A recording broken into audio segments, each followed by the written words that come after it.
नेपाली भाषाको उद्गम स्थल हो यो सिजा उपत्यका। शक्तिशाली खस साम्राज्यको राजधानी पनि हो।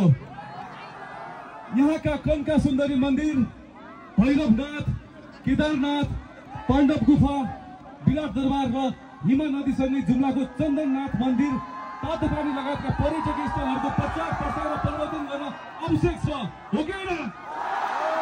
यहाँका स्याउ, सिमी, ओखर र मार्सी चामल संसारभर प्रख्यात छन्। ओके, र यो चिजलाई हामी संसारभर देखाउनेछौँ, सबैले सुनाउनेछौँ, देख्दैछौँ। र आज मेरो फेसबुकको लाइभबाट पनि सम्पूर्ण नेपालीहरूले हेर्नु होला। हामी नेपाली भाषाका उत्तम क्षेत्रमा आएका छौँ। खस भाषा नेपाली भाषाको उत्तम ठाउँ स्थल सिजामा म आएको छु। यसको लागि सम्पूर्ण आयोजक टिमलाई धन्यवाद छ। धन्यवाद, थ्याङ्क यू।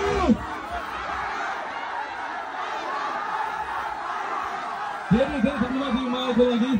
तपाईँहरूको सम्पूर्ण जनताहरूको माया लागिरहोस्, आशीर्वाद लागिरहोस्। जसरी आज आमा बुवाहरू यसरी बिहानदेखि बस्दिनु भएको छ पल बाबु आउँदै हुनुहुन्छ भनेर, यसरी नै सधैँ माया गरिरहनु होला। फेरि पनि आउनु पाऊँ तपाईँको ठाउँमा, यो ठाउँमा मलाई अति नै आउनु मन थियो। सो आउनु पाएँ र भाइ बहिनीहरूलाई पनि एकदमै माया छ। साबस सबै सँगसँगै मिलेर अलिक सबै फोटो खिचौँ होला है त। ओके, थ्याङ्क यू, धन्यवाद। र हामी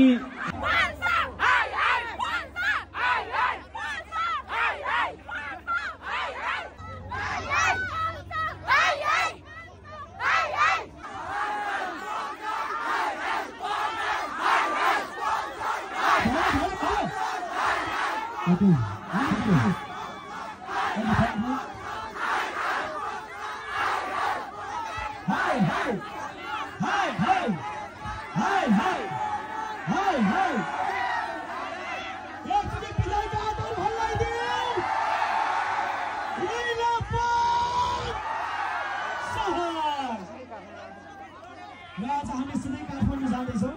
तपाईँहरूको धेरै माया बोकेर